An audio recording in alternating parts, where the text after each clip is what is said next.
رکھیں اور اس بل کے خراب نتائج کو سمجھیں۔ اس لیے آپ حضرات غور سے سنیں، سمجھیں اور بیٹھے رہیں۔ بسم اللہ الرحمن الرحیم۔ جناب صدر محترم حضرت مولانا سید ارشد نقوی صاحب، جناب صدر آل انڈیا مسلم پرسنل لا بورڈ مولانا خالد سیف اللہ رحمانی صاحب، محترم بزرگوں، عزیز ساتھیوں، مجھے یہ حکم ہوا ہے کہ میں آپ کے سامنے ترمیمی بل کے سلسلے میں جو باتیں آ رہی ہیں ان کو پیش کروں، مگر اس سے پہلے میں مبارکباد دینا چاہوں گا صدر محترم کو آسام کے سلسلے میں۔ ابھی کچھ دن پہلے آپ نے سنا ہوگا کہ ایک 5 رکنی بینچ نے آسام کے سلسلے میں ایک فیصلہ دیا ہے، اور اس 5 رکنی بینچ کے فیصلے کی اہمیت یہ ہے کہ یہ ایک بہت لمبے وقفے سے سپریم کورٹ میں یہ مقدمہ چل رہا تھا، اور اس کے اندر یہ بات طے پائی گئی کہ 1971 آسام کے لیے خصوصی طور کے اوپر کٹ آف ڈیٹ رہے گی، باقی ملک کے لیے وہ مختلف ہے۔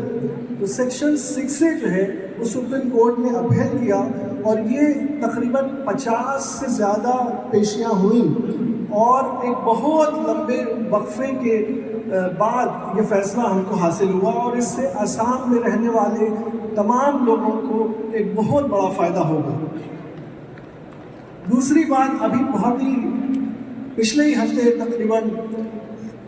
ایک سلسلہ چل رہا تھا پورے ملک میں، ایک NCPCR ہے، کمیشن ہے، اور وہ مستقل طور کے اوپر جو مدارس ان رجسٹرڈ ہیں، ان ایڈڈ ہیں، ان کے اوپر کچھ نہ کچھ اس طرح کی قانونی غیر قانونی بلکہ کارروائی کرتا رہتا تھا، جس کی وجہ سے مدارس کو بہت پریشانی اٹھانی پڑ رہی تھی۔ اس کو جمعیت علماء ہند نے بنام NCPCR سپریم کورٹ میں داخل کیا، اور پچھلے ہفتے ان کی وہ تمام کوششیں جو NCPCR کی تھی ان کو اسٹے کر دیا سپریم کورٹ نے۔ تو ابھی فی الوقت پچھلے مہینے کے اندر یہ 2 بڑی کامیابیاں جمعیت کو حاصل ہوئی، بہت لمبی قانونی لڑائی کو لڑنے کے بعد۔ آج کا مجھے جو حکم ہوا ہے، جو بات رکھنے کو، وہ وقف ترمیمی بل کے سلسلے میں ایک بہت اہم بات اس شروع میں آپ کے سامنے پیش کر دوں کہ ہم سب اس ملک میں آئین کے پابند ہیں، اور آئین ہمارے بزرگوں نے تمام لوگوں سے ساتھ مل کر اس کی تعمیر کی، اور وہ آئین جو ہے وہ ان تمام نسبتوں اور رشتوں کی ضمانت ہے۔ اس آئین میں ہمیں مکمل مذہبی آزادی حاصل ہے۔ اس مکمل مذہبی آزادی کو حاصل کرنے اور اس کو قائم رکھنے کے لیے وقف کا قانون بنایا گیا، کیونکہ جو مذہبی آزادی آئین دے رہا ہے، اور مذہب کا کوئی پہلو ایسا ہے جس کے اندر حکومت قانون سازی سے اس کو محفوظ کر سکتی ہے، تو اس میں وہ قانون بناتی ہے، اور یہ سلسلہ تقریباً 100 سال پرانا ہے۔ پہلا وقف کا جو قانون بنا وہ انگریزوں نے بنایا 1913 میں۔ آزادی کے بعد 1954 میں قانون بنا، اور 1954 کے قانون کی دفعہ 11 میں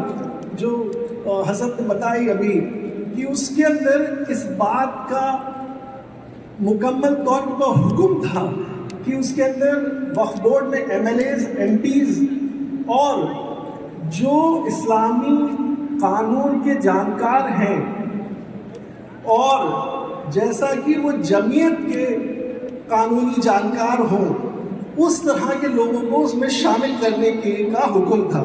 تو 1954 کی دفعہ 11 کے اندر کے بعد موجود ہے کہ جمعیت کا کوئی ممبر جو ہے وہ وقف بورڈ کا ممبر ہوگا۔ تو یہ اہمیت حاصل تھی آزادی سے پہلے بھی جمعیت کو اور آزادی کے بعد سلسلے وار طریقے سے، بلکہ آسام کے سلسلے میں بھی حضرت جو NRC ہوتی تھی تو اس کے کاغذات جمعیت کے دفتر میں بھی رہتے تھے، اور اس NRC میں جمعیت کے آفیشیلز بھی شامل ہوتے تھے۔ ہم یہ بنیادی بات سمجھتے ہیں کہ آزادی کے وقت جو بٹوارا ہوا تھا وہ ایک تھا، مگر 1971 میں جب بنگلہ دیش بنا تو ایک اور سلسلہ وہاں کھڑا ہوا، اور اس وقت بھی جو ہندوستان میں جو لوگ آتے تھے ان کو ریفیوجی کارڈز وغیرہ دیے جاتے تھے، اس میں بھی جمعیت کا دخل تھا، اور اس میں بھی جمعیت جو ہے وہ ریفیوجی کارڈز وغیرہ ایشو کرتی تھی۔ تو آزادی کے آس پاس 1954 میں 1971 میں اس طرح کی تمام سرکاری چیزوں میں جمعیت کا مکمل طور کے اوپر استعمال حکومت کرتی تھی اور اس میں شامل ہوتی تھی۔ آج جو یہ ترمیمی بل آیا ہے اس کے اندر پچھلے 100 سال کی وقف کے سلسلے میں جو قانون سازی تھی اس کو ایک طرح سے مکمل طور پہ نظر انداز کر دیا گیا ہے۔ مذہبی قانون سازی میں ایک بہت اہم بات یہ ہے کہ جب کوئی قانون مذہب کے سلسلے میں بنتا ہے تو اس مذہبی امور کو جو اس کا طریقہ کار ہے اس کو، اس کی ایک تعریف، اس کی ایک ڈیفینیشن بنائی جاتی ہے، اس اصطلاح تعریف کو ایک جگہ جمع کیا جاتا ہے اور پھر اس کو قانون کے اندر رکھا جاتا ہے۔ یعنی کہ ڈیفینیشن جو ہے، یعنی اس کی تعریف خود سے نہیں بناتا ہے پارلیمنٹ، بلکہ وہ جو موجود ہوتی ہے صورتحال اس کو کیپچر کرتا ہے اور اس کو سچائی کے قریب لاتا ہے اور اس کو لفظوں میں لکھتا ہے اور اپنے قانون میں شامل کرتا ہے۔ اب اگر ڈیفینیشن وہ بنی ہے جو کہ اس مذہبی امور کو اپنے اندر شامل کرتی ہے تو کیا سوال پھر یہ اٹھتا ہے کہ ہم کیا اس ڈیفینیشن کو چینج کر سکتے ہیں، اس کو بدل سکتے ہیں؟ کیونکہ جس مذہبی امور کو آپ شامل کر رہے ہیں قانون سازی میں وہ تو اپنی جگہ موجود ہے، اس کو آپ نے ضرورت کے اعتبار سے اور آئین میں جو حکم ہے فریڈم آف ریلیجن کا اس کی وجہ سے آپ نے اس کو شامل کیا ہے۔ تو جب آپ نے اس کو شامل کر لیا ہے ایک ایکٹ کے اندر تو آپ اب اس کو یہ نہیں کہہ سکتے کہ اب ہم اس کے اندر یہ چیز ہٹائیں گے اور یہ چیز رکھیں گے۔ اب ہمارے ہندو میرج ایکٹ کے اندر اگر یہ بات ہے کہ 7 پھیرے آگ کے اگنی کے لیے جائیں گے تو کیا یہ حکومت کہہ سکتی ہے کہ ہم اب اگنی کو بجھا دیتے ہیں اور 7 پھیرے لیے جا سکتے ہیں؟ اس کا تصور ہو سکتا ہے کیا؟ نہیں ہو سکتا۔ اسی طرح سے وقف کے جو امور ہیں اور اس کی جو ڈیفینیشن ہے، اس کا جو ٹرم ہے وہ ویسے ہی مذہبی طور کے پر جیسا کہ ہے ویسا ہی رکھا جا سکتا ہے، اس کو چینج نہیں کیا جا سکتا۔ اور یہ بات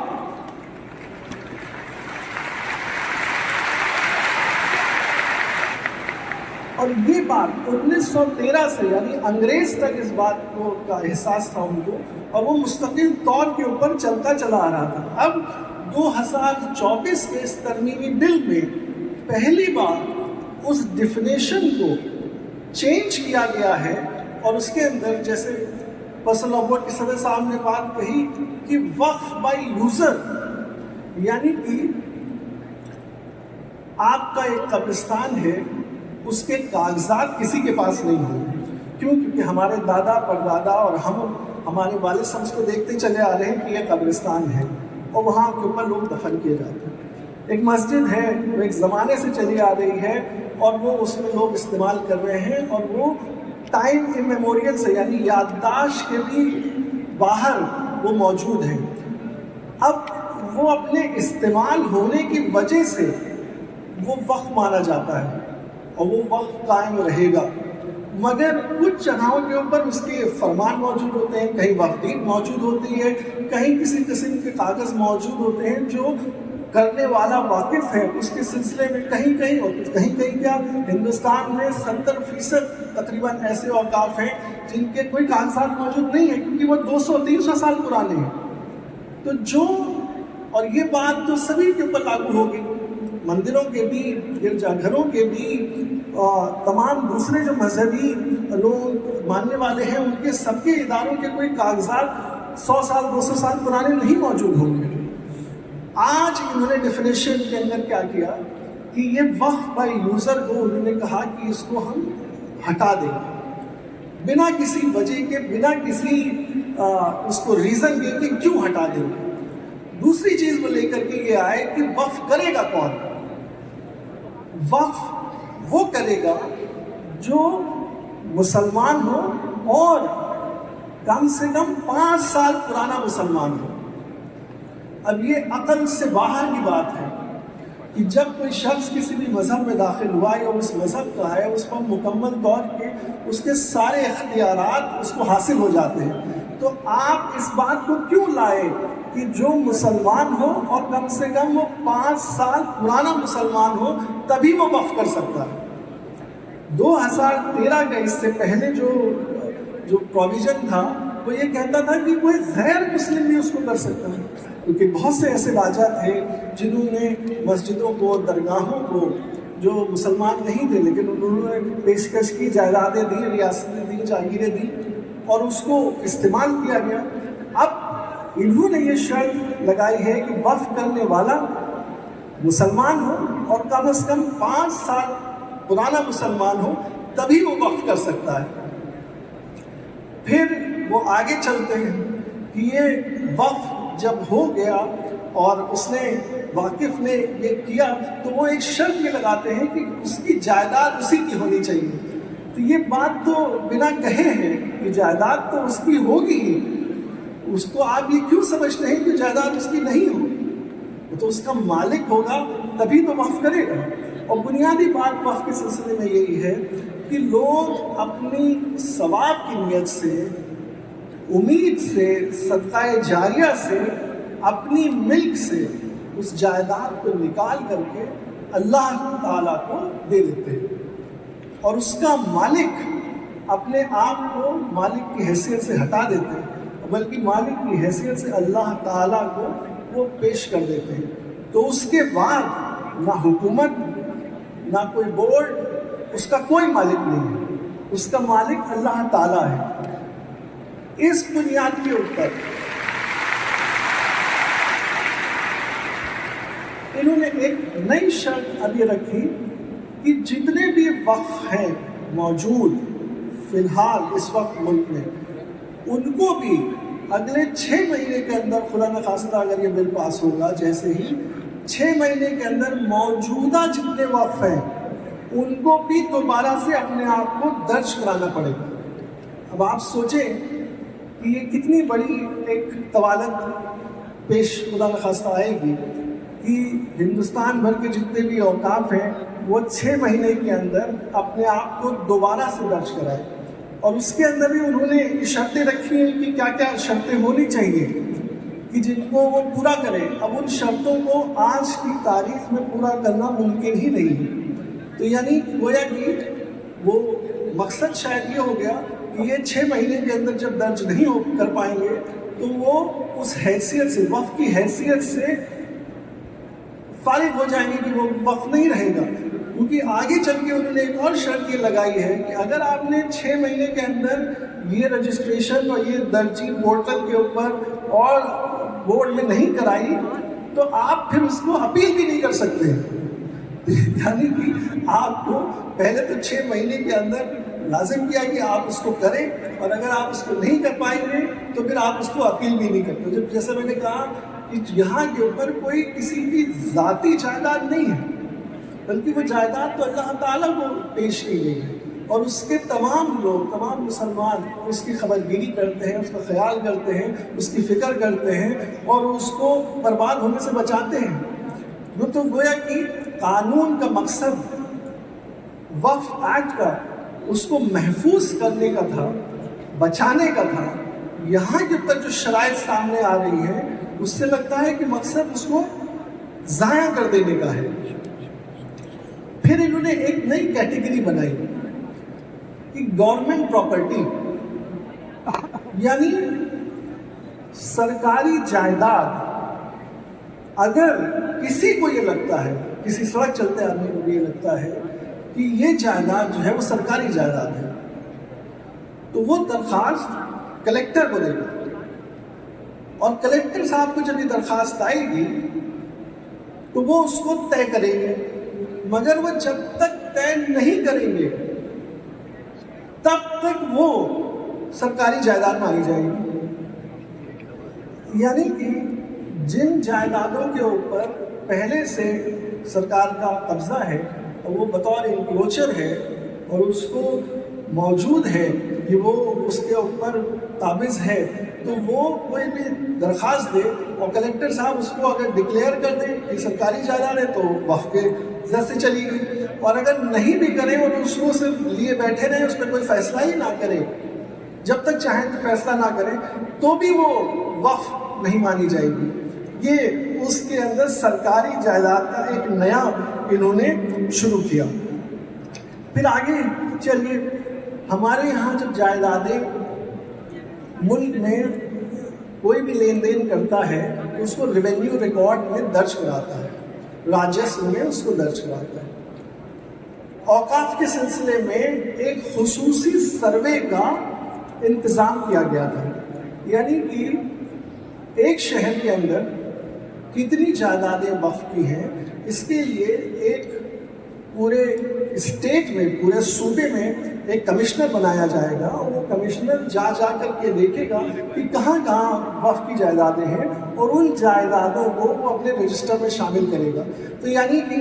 اگر وہ جائیداد راجسو میں درج ہے تو اچھی بات ہے، سروے میں بھی آ جائے گی، اگر راجسو میں نہیں ہے تو سروے میں آ جائے گی، اس کی بنیاد پہ گیجٹ ہو جائے گا۔ تو یہ جو امور تھا، یہ جو فنکشن تھا، یہ اسٹیٹ گورنمنٹ کے پاس تھا، اور اسٹیٹ گورنمنٹ اس کمشنر کو اپوائنٹ کرتی تھی اور وہ اس کام کو کرتا تھا۔ انہوں نے اس کو ختم ہی کر دیا کہ وقف کی وہ شمار کرنے کی پورا جو سلسلہ تھا وہ انہوں نے یہاں سے ہٹا دیا، اور اس کی جگہ اس کو کلیکٹر کے سپرد کر دیا کہ کلیکٹر صاحب خود یہ بات دیکھیں گے کہ سروے کریں گے کہ یہاں کتنی جائیدادیں ہیں، اور انہی پہ جیسا میں نے پہلے کہا تھا کہ ان کو یہ اختیار ہے کہ ان کو کوئی بھی یہ درخواست دے دے کہ یہ جائیداد سرکاری ہے تو وہ اس کے اوپر فیصلہ کرنے کے بھی ذمہ دار ہیں۔ تو یعنی کہ وہ یہاں کے اوپر اس کو درج کرے نہ کرے ان کی مرضی ہے، وہاں پہ ان کے پاس درخواست آ جائے، اس کو وہ لے کے بیٹھ جائیں تو وہ وقف کی جائیداد نہیں مانی جائے گی، سرکاری جائیداد مانی جائے گی۔ تو گویا کہ یہ جو سلسلہ شروع ہوا کہ اس کے سروے، اس کے رجسٹریشن کے سلسلے میں، وہ ایک بہت بڑا ایک جو سپورٹ تھا، ایک بہت بڑا سرکاری اس کے اندر اس کی نشاندہی کے لیے جو پہلو تھا اس کو انہوں نے ختم کر دیا کہ اب سروے نہیں ہوگا۔ پھر انہوں نے جو اس کی ادارے ہیں وقف کو سنبھالنے کے لیے، یعنی وقف بورڈ اور ٹریبونل، یعنی کہ اگر کسی کو کوئی چیز درج کرانی ہے وقف کے سلسلے میں تو وہ وقف بورڈ جائے گا اور اس کو درج کرا لے گا، اور وقف بورڈ اس میں تحقیق کرے گا اور اس کو درج کر لے گا۔ کسی کو اس سے شکایت ہے کہ وہ صحیح درج نہیں کیا، یا کسی نے یہ کہا کہ درج آپ نے غلط کر لیا ہے، تو وہ اس کی شکایت لے کر کے ٹریبونل چلا جائے گا۔ وقف بورڈ میں بھی جو لوگ ہوتے تھے وہ اس کے جانکار ہوتے تھے، اور وہ کیونکہ یہ ایک مذہبی امور ہے تو اس لیے وہ مسلمان ہوتے تھے کہ اس کو وہ سمجھتے تھے اور اس کی نالج ہوتی تھی۔ جو ٹریبونل ہوتا تھا، یعنی کہ اس کے اندر جو ایڈیشنل ڈسٹرکٹ جج یا جو ضلع جج کے لیول کے لوگ ہوتے تھے، اور اس کے اندر بھی مذہبی جانکاری رکھنے والے لوگوں کو شامل کیا جاتا تھا، وہ ٹرائبونل بھی ہوتا تھا۔ ان کا یہ کہنا ہے کہ یہ جو درج کرنے کا جو سلسلہ ہے، ایک تو یہ بورڈ کے پاس سے جا کر کے اب کلیکٹر کے پاس جائے گا، اور یہ جو بورڈ بنا ہے اور جس کے اندر مسلمان ممبر ہوتے ہیں وہ اور چن کے آتے ہیں، تو وہ چن کے آنے کا الیکشن کا سلسلہ ختم ہو گیا۔ اب الیکشن کی ضرورت نہیں ہے،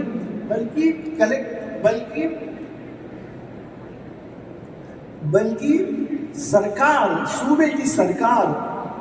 نامینیٹ کرے گی، یعنی اب چناؤ انتخاب نہیں ہوگا، صوبے کی سرکار جس کو چاہے نامینیٹ کر دے۔ حضرت نے کہا کہ اس کے اندر 2 غیر مسلم شامل کرنا لازم ہے، لیکن جب آپ اس کو گہرائی سے دیکھیں گے تو وہ تقریباً میجورٹی اس کی غیر مسلم کی آپ نامینیٹ کر سکتے ہیں۔ یہ جو وقف بورڈ ہے صوبوں کے اندر جو اس کو دیکھتے ہیں سنبھالتے ہیں، ان کے اوپر ایک سینٹرل وقف کاؤنسل ہے جو دہلی میں رہتی ہے، اس کے ممبرز بھی بنائے جاتے ہیں، وہ سب مسلمان ہوتے تھے، اور وہ اسٹیٹ کے بورڈ سے سوال جواب کر سکتی تھی، ان سے طلب کر سکتی تھی ریکارڈ۔ تو وہ سینٹرل وقف کاؤنسل کی بڑی اہمیت ہے اس معاملے میں، اس کے بھی ممبرز جو ہیں وہ غیر مسلم ہو سکتے ہیں۔ تو اب بنیادی سوچنے کی بات یہ ہے کہ جب آئین نے ہمیں اپنی مذہبی معاملوں میں آزادی دی ہے، مذہبی معاملوں کو چلانے کی، مینیج کرنے کی آزادی دی ہے، تو ہماری اس آزادی جو آئین نے دی ہے، کیا یہ امینڈمنٹ اس کو پامال نہیں کر دیتے ہیں؟ میرے خیال سے اس کو مکمل طور کے اوپر وہ پامال کر دیتے ہیں، کیونکہ اگر وہ مذہبی امور ہیں اور مذہبی امور میں آپ کو یہ تحفظ حاصل ہے، تو وہ تحفظ تو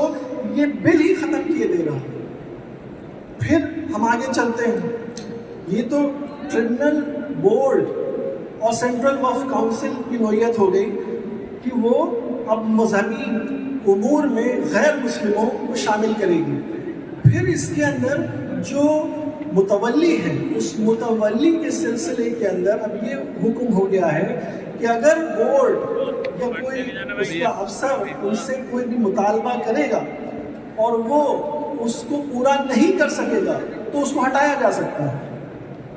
یعنی وہ کیا مطالبہ ہوگا، وہ اس کو کیا مانگے گا، تو یعنی متولی کی جو پوزیشن ہے وہ بالکل زبزب ہو گئی ہے۔ حالانکہ واقف کی منشا اور متولی یہ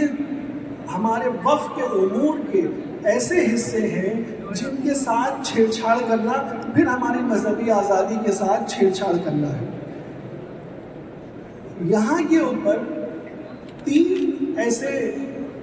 پروویژنز تھے جو مکمل طور کے اوپر، چونکہ یہ مذہبی امور اور اس کے سلسلے میں بنا قانون ہے، تمام دوسرے بھی مذہبی جو قانون ہیں، جینس کے ہیں، سرداروں کے ہیں، سکھوں کے ہیں، ہندوؤں کے ہیں، ان میں بھی یہ موجود پایا جاتا ہے کہ لمیٹیشن ایکٹ کا، کہ یعنی کہ اگر کوئی ناجائز آپ کی زمین کے اوپر ایک لمبے وقفے تک رہ رہا ہے تو وہ اس کے اوپر مالکانہ حق، اس میں اپنا حق جو ہے وہ دعویٰ پیش نہیں کر سکتا، بلکہ وہ اس سے دستبردار رہے گا اس چیز کو پیش کرنے سے، اور یہ جو قانون جو امور ہے یہ اس کے اوپر اوور رائڈنگ ایفیکٹ ہوگا۔ انہوں نے کیا کیا کہ یہ جو ایک زمانے سے لمیٹیشن ایکٹ کا، یعنی آزادی کے بعد ہمیشہ سے لمیٹیشن ایکٹ کا جو بینیفٹ تھا، وہ انہوں نے اس کو بنا کسی وجہ کے، اس کی کیا وجہ ہے، اس کو انہوں نے ہٹا دیا۔ دوسرا، یہ جو ایویکوی پراپرٹی جو لوگ ہندوستان چھوڑ کے پاکستان گئے ہیں، اس کے سلسلے کے اندر بھی اگر وہ وقف ہے تو اس کے اندر ایویکوی پراپرٹی کا قانون نہیں لگتا تھا، بلکہ اوقاف کا قانون چلتا تھا، وہ بھی پروویژن انہوں نے اپنی مرضی سے ہٹا دیا۔ تیسرا، انہوں نے یہ ایکٹ، اگر یہ جو چونکہ یہ مذہبی امور کا قانون ہے، اگر یہ کسی چیز سے ٹکرائے گا تو یہ اس کے اوپر فوقیت رکھے گا، نہ کہ جو قانون جس سے یہ ٹکرا رہا ہے وہ اس پہ فوقیت رکھے گا۔ یہ بات بھی انہوں نے ختم کر دی۔ تو 3 بنیادی جو اس کو پروٹیکشن تھے، دفاع تھی جو موجود تھا، وہ تینوں انہوں نے مکمل طور کے اوپر ختم کر دیا۔ تو اگر پورا ہم لوگ شروع سے اس کو دیکھیں، اس کی ڈیفینیشن میں، اس کے رجسٹریشن میں، اس کے بعد اس کے معاملات کو طے کرنے میں اور اس کی دفاع میں جتنے اس کے شعبے ہیں، ان تمام شعبوں کو انہوں نے مکمل طور سے ہٹا دیا، اور اس کی کوئی وجہ نہیں بتائی کہ انہوں نے کیوں ہٹایا۔ اس لیے جمعیت علماء ہند کا یہ موقف ہے کہ اس کی کوئی ایک بھی ترمیم قابل قبول نہیں ہے، اور لہٰذا مکمل طور کے اوپر خارج کر دینے کے لائق ہے۔ اس لیے ہم مجبور ہیں اس کو خارج کر دینے کے لیے، اور لہٰذا اس بل کو ہم مکمل طور کے اوپر مخالفت کرتے ہیں۔